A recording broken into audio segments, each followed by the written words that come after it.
Oh, I guess it works.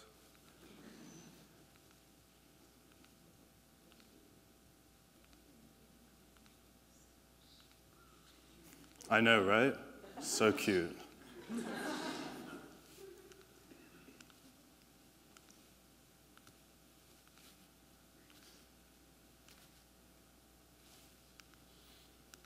All right, so first off, I was sitting in the audience and I was like, wow, these are some really great talks, right? I mean, really great talks. I was just sitting there, I was like, damn, you know, walk across the whole country, you know, 4,000 miles, I take pictures of clothes. I mean, I was like, I'm glad I'm not following that guy. But in all seriousness, I hope to kind of transform the way you guys look at clothing and how it crafts its own unique visual narrative. I first, was interested in fashion and photography due to the work of street style photographer Scott Schumann, also known as the sartorialists. His images capture a sense of old world romanticism, mystery, and at times contextual contrast, all within the confines of normal, everyday life. I was in essence drawn to the story created by these images, the narrative. It changed the way I looked at the world. My photos too aren't simply focused on the clothing, but rather the narrative crafted by each unique individual's choice of dress, the manner in which they carry themselves. Style and fashion are often conflated with surface level, shallow, frivolous. However, look beyond the models and makeup and you'll find something much deeper, something that relates to the very foundation of our self-identity. Some see the shift away from more formal modes of dress, which began in the 1960s, as a transformation of our society into one only concerned with clothing for reasons of comfort and practicality. However, I would argue every form of dress tells just as much of a story, whether it's a guy in a three-piece suit or one wearing a t-shirt, shorts, and flip-flops. Each is conveying their own unique visual narrative. When we go through different life stages, we don't simply change our mental perspective, we change our choice of clothing as well. It is seen as an outward representation of who we perceive ourselves to be, how we wish others to perceive us, as well as who we may aspire to become. We use clothing to identify within social groups or to outwardly rebel against traditional social structures. It is seen as a physical representation of who we are, how we wish others to perceive us. It's a visual narrative we're crafting every single day. I mean, I'm assuming everyone out here has clothes on, right? We don't have any streakers coming by, so this kind of reaches out to everyone, I hope. We go through these different concepts, and let's admit it, we all look at old photographs and we say to ourselves, oof, did I really wear that? Did I really have that hairstyle? What was I thinking? What was the narrative I was telling? And, for me, it involved a fringe leather jacket, a bowl cut, and a shark tooth necklace. Yeah, I'll just let that sit with you guys. Luckily, I don't have a picture of that, Have to keep my image okay. But, so, when we were children, we would put on a fireman's helmet to pretend to be a fireman.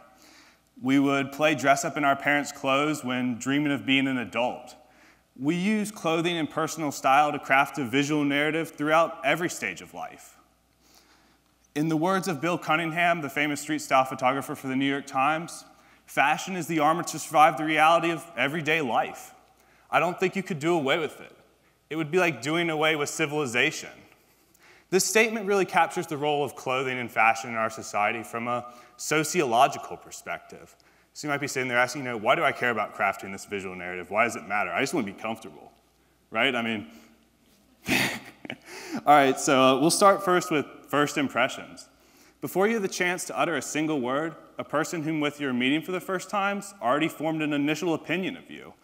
I'm not promoting a sort of pessimistic outlook on how society's vain or judgmental, but rather remarking upon the conscious and subconscious decisions we make about people based upon the only criterion we have available when we first meet them, namely their personal style, their choice of dress. Personal style is oftentimes the most visible and only substance by which we can make decisions. Our opinion of every stranger we pass on the streets or in the aisles of the grocery store is largely family-related based upon what they're wearing, their choice of dress. It's a physical representation of who we are. So what's involved in this interpreting of another individual's choice of dress? It's a common vocabulary, a shared consciousness of what articles of clothing are, what they represent, and how they interact in context with each other. Essentially, style is a language that we are all always participating in. Well, that is unless you live in a nudist colony. But even then, I'd say, you're still crafting a very distinct visual narrative and making quite a statement as well. Sorry, I don't have any photos of that either. Not too many nudists in Greenville. Garments form their own unique narratives relating to social and historical significance. And this changes over time, not just for society as a whole, but also for each unique individual. At the current moment, we associate suits with businessmen and black leather jackets with rebels, but who's to say that won't change? T-shirts used to be considered undergarments, something that would never be exposed in public, and that's certainly changed. With a strong fluency in this language of dressing, you can better communicate to others this visual narrative, this personal story, and in effect, you can be a better writer. You have a stronger vocabulary. Without a fluency in this language, your message may become distorted or misconstrued and may be interpreted by the other party in a manner that's completely opposite to your original meaning. Essentially, clothes matter. Here I'm going to present 3 individuals that each kind of have their own unique personal style narrative. Some of you guys might know this guy, he's Will Shirts, but they speak this fluency in a distinctive way. It's important to note that sometimes what first grabs your attention isn't necessarily an article of clothing at all. It can be, in this case, another visual element. In this case, obviously, hair. This guy's wild, messy top knot crafts a visual narrative all its own, while, complementing his choice of more casual clothes that create a wonderful interplay between colors and worn-in textures. It's interesting that his personality, as well as his entrepreneurial pursuits as the vagabond barista, perfectly match the narrative crafted by his choice of dress, his hairstyle. When I came across this woman on the streets of Greenville, I was immediately enamored by the old-world sense of romanticism conjured by her choice of dress. Her patent leather heels with a bow and shorter heel height, combined with a dress with a more classic silhouette and longer hemline, all create a narrative that harken back to the 1940s and 50s, when this type of more formal clothing would be worn while just going to the store, or in this woman's case, while heading to work on a Tuesday morning. In conclusion, style is a medium used to tell a story, to start a conversation, or to make a loud statement without uttering a single word. In essence, your clothes are far more than just cotton, leather, canvas, and thread. Thank you.